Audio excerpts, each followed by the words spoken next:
So we got a Rivarossi Mallet 2882.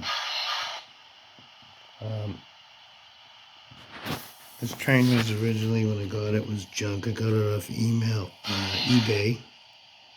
The front end was all smashed. As you can see, those are homemade steps.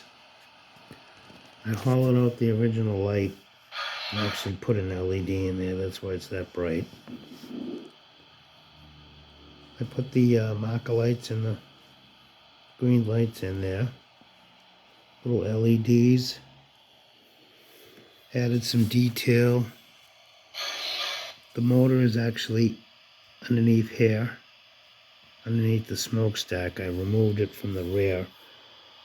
Reversed all the drivetrain because I wanted to have a cab. As you can see, it's got a flickering firebox in there where the motor originally was. It's got the firebox flicker underneath the back. Those are done by LEDs, obviously. It's got a cheap XL sound decoder, which is the company that makes MRC decoders. They're actually horrible. You get them for 40 bucks. So this will do until I get a better one. It's got tail lights on it, marker lights, or whatever you want to call them. Reverse lights. The sounds for $40 worth of sound. That's basically what it is. I put red trim around the windows. This lettering here was originally white. I didn't like it. Changed it to gold. I painted this here, the firebox. Painted some gold detail on the top. The motor is,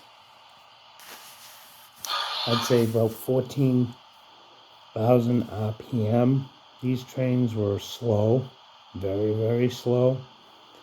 And if you buy the kits off the interweb, off of eBay, they make it even slower. This is like the third generation. The first generation of this train had the square motor with the bearings in it. Then they went to the square motor with no bearings, and then they went to the round motor.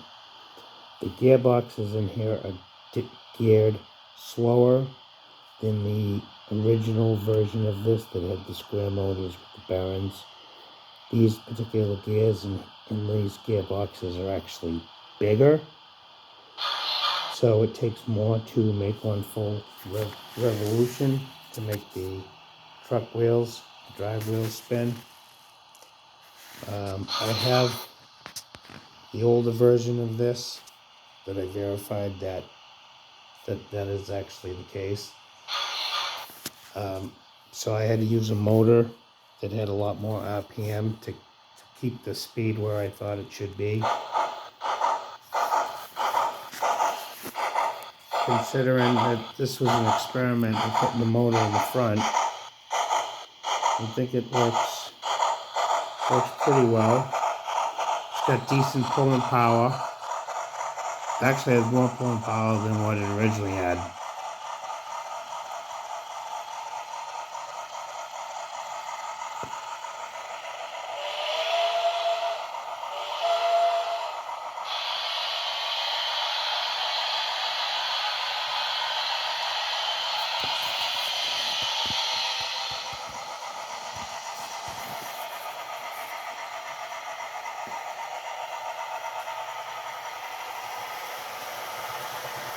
That's full throttle right there.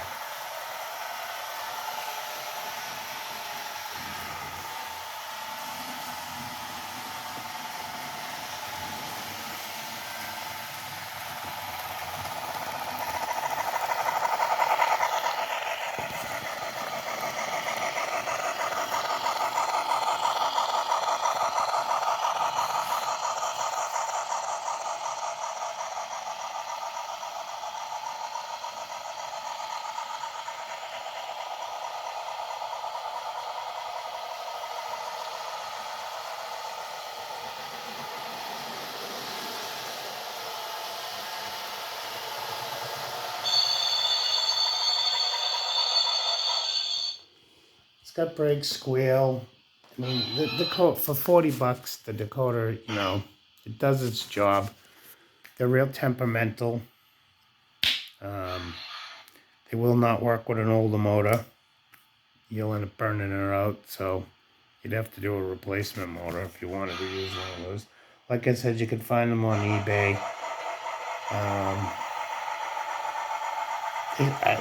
You know, for $40, they sound better than the Digitrax sound decoders. Those are even worse. The best ones are, you know, Loc Sound, Tsunami ones, soundtraxx. Those are actually the best ones. But for now, it does the job. You can see how bright that front light is. Like I said, I hollowed.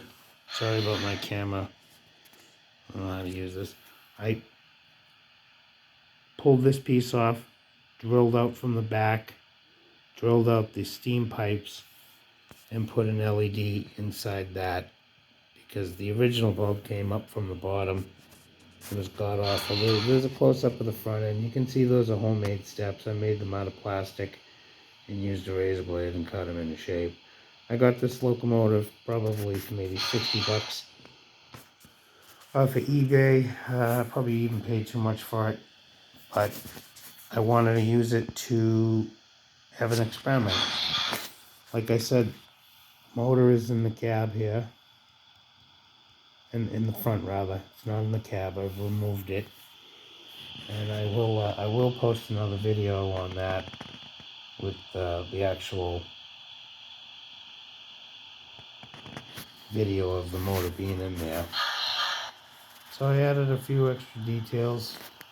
It's not perfect. Still needs the drivetrain needs a little bit of tweaking, but it for what it is, it works all right. Decoder needs to be adjusted. The motor control is not nearly as good what you would think it should be for being DCC. It's nothing like the soundtraxx Tsunami decoders have, which is what this train has in it. It has unbelievable motor control. This one here, not so much. But like I said, I bought it as a junk locomotive to do an experiment on it because I hated the fact that the motor used to hang out of the cab. I've done the same thing with my big boys. I moved the motor in further. This one here I actually had to do a whole reversal, put the motor in the front. It worked out all right. Yeah, the decoder's got some sounds. The chuffs are adjustable, even though they're not great. It's got coupling sounds, and you can turn the chuff off and on. All sorts of stuff. I don't even know what half this crap is. Yeah, there's no dyno, when you turn the headlights on, there's no dyno noise, unfortunately. But like I said, for $40, it gets the job done. As long as you have a good, relatively new motor, you won't have a problem. You do get a little bit of motor hum out of them when you first take off at low speeds, which, you know, it's not going to damage the motor as long as it's, you know. This one here is actually really quiet for some reason. It's probably the motor that I selected for that. The little internet 3-pole motors. A 5-pole motor is too big to actually fit inside the train. So I went with the cheap 3-pole motor. And I have the same motor basically in my big boy that can pull 50 damn cars, 50 freight cars, or pull 40 of them up a hill.